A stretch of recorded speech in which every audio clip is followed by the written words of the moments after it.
Welcome back to Bull Sessions here on 680 KFEQ. You can email your questions or comments to bull@willcross.net. Once again, here's Randy Baker and agronomist Brad Law. Okay, we're back again, Brad. The list is over. The list is over. We got our good buddy Tony Washburn. But We're going to talk cattle after a while. Yes. We got, what do you got? We got house cleaning to do. We got house It cleaning. is a mess in here, Andy. You We need to got clean Focus up. on the Farmer coming up. Have you noticed, Miles, how I've just learned to talk over him?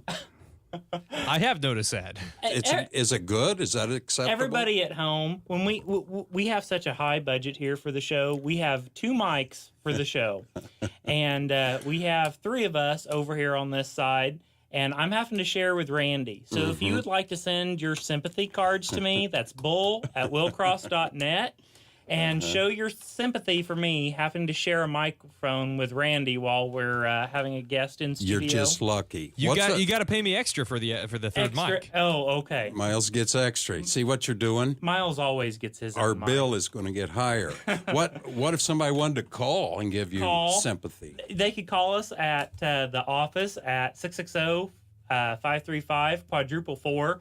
And while they're calling us or emailing us, maybe they could nominate somebody for their Focus on the Farmer. Wouldn't that Randy. be wonderful? It would. I know there's a lot of farmers in Missouri. We'd like to hear from them. Yes. We want to hear that. We also got, if you want to go on YouTube, we're talking about keywords and everything. Maybe if you want to hear that list that I just gave, you can go back and go on YouTube and search for today. And you will find us on Will Cross and Bull Sessions. We've got a whole channel of all our past episodes and even some commercials of ours. That's cool, Bradley. So lots of cool stuff. That is very cool. Or maybe you want to see us in person and you don't want to drive to King City. I doubt that.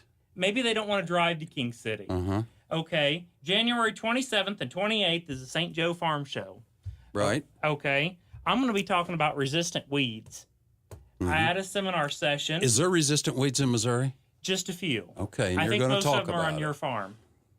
Yeah, I know they are. Tony, now he don't have any. He'll be telling us about that after. Okay. On Friday at 3:30, I will be down there talking about resistant weeds, and then I'll be doing it again at 3 o'clock on Saturday. So if you're busy on Friday, you can swing in on Saturday and check us out. And I'll be answering questions that people ask. And we'll be at the booth. Our sales guys will be at our booth down there on the floor. I'm going to be hanging around a little bit. You are? I'll probably come and critique your that's seminar. going to hurt the attendance of the whole show, Randy. Are you going to heckle him from the audience? I will heckle. Maybe you guys are, for our Iowa listeners, or maybe some people looking for something to do in one of these cold winter days, January 31st through February 2nd is the Iowa Power Farm Show up at Des Moines. Yes. It is in town, and you do have to pay to get in and pay for parking. But it is a very large, nice farm show up at Des Moines. Very nice. And we have a booth up there, so come and see us. We're up top of the escalators before you get in the ballroom. You can come and meet Bradley if you want to do that. Well, I know that the other guys are going. Oh, you're not? I don't know if I am or not. Oh. You used to do them all. I know. What happened? We've got these wonderful salesmen they're taking care of. I think you got lazy is what I think. Okay, that was a lot of information. But now we want to talk to Tony. He's been living in King City all his life. Him and his dad, James, they row crop quite a bit. Got a lot of cows, calf operation. Mr. Washburn, talk to us. How you doing? Good. Good. Okay, tell me a little bit. I know you went to a meeting. Yes. First of the year or something? As you said, we do row crops and cattle. Cattle is probably a bigger emphasis on our farm. We run quite a few cow-calf operation.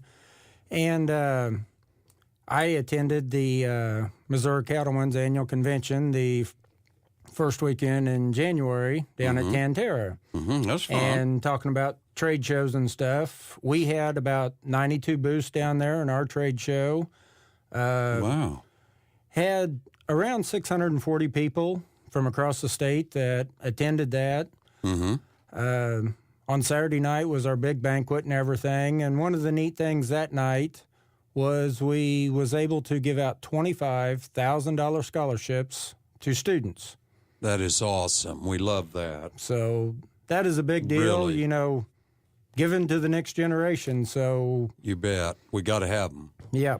Where does that money come from? How does that? That is from membership and, raising money. We had an auction at our annual banquet, and we raised money there, and just different ways we raise money through membership and different auctions we have.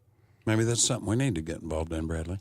Randy, you'd have to auction something people want. Okay, what are you, we could say that, I've tried to raise money for charity by putting you on a dunk tank or hooking you up to a crane, and you have been less than cooperative on any of those ideas. And I will remain Uncooperative. Besides, I want to talk to Tony and not you.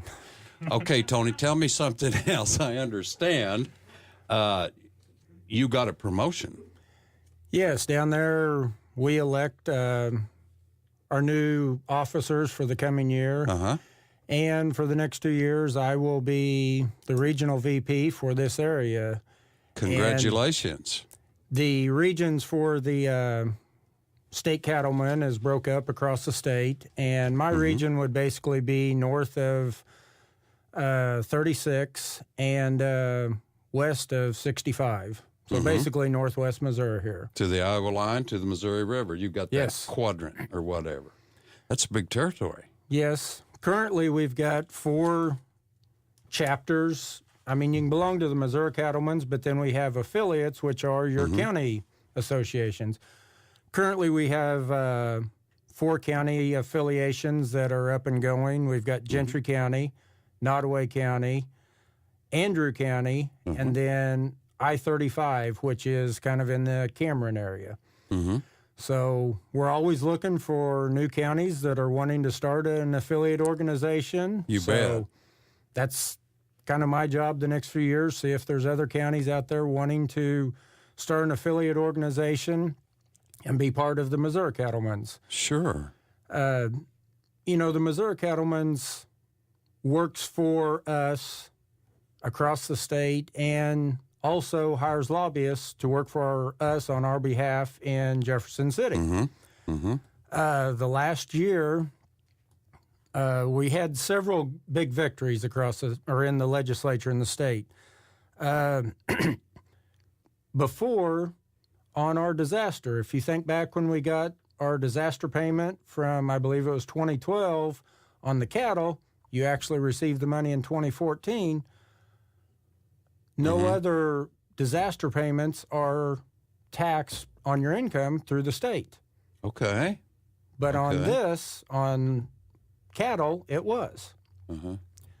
They got that stopped where no longer are disaster payments for your commodity federal or state income tax. Right. So they got that reversed. That's awesome. Which puts money back in the cattleman's pocket so they can spend locally. Sure. Another deal they got changed. The current law was if someone run through your fence with their vehicle or something, your cattle got out, you, as the cattle owner, were totally liable for that. Even if you didn't know somebody'd run through your fence and they got out in the middle of the night. They got it changed where if someone runs through your fence, someone does something to cause your cattle to get out, you're only liable if you knew about it and didn't do something.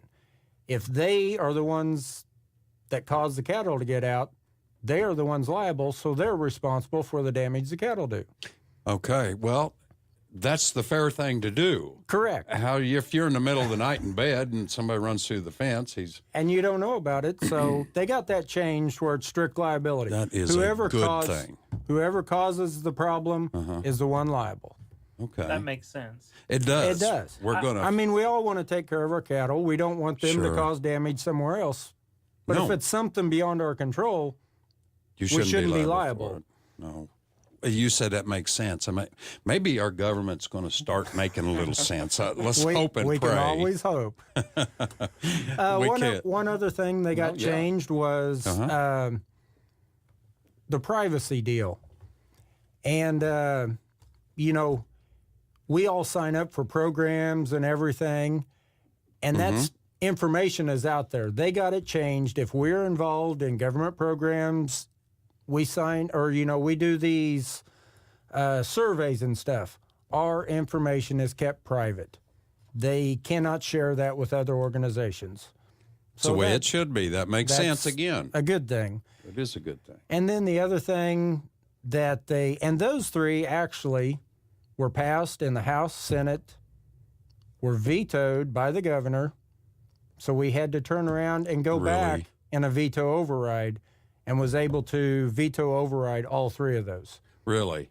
So it does make sense. Yes. But you had to fight tooth and nail Yes. to do the right thing. But the cattlemen stepped up to the plate and done that. It's awesome. The other thing was they wanted to increase our state land tax again this year, and that is reevaluated every 2 years, and we'd just taken a tax increase the previous two. So they went to bat, and, due to the lower commodity prices and stuff, they got the state land tax stopped for this time. So that's awesome. It will be reevaluated again in 2 years, but we did get it stopped for this period. Hopefully we can get the farm economy turned around. And sure. You guys are busy, though. Yes. You're making a difference. My Yes. hat is off to the Missouri Cattlemen's Association. One other thing they do is we have what we call Cowboys at the Capitol. And every Wednesday, they go in there and they... Can we talk about that in 1 minute? I got to Sure. sneak out of here for just a second, Tony. We're going to talk more with Tony. Maybe Bradley. He's over here pouting right now. When we come back to Bull Sessions on 680 KFEQ.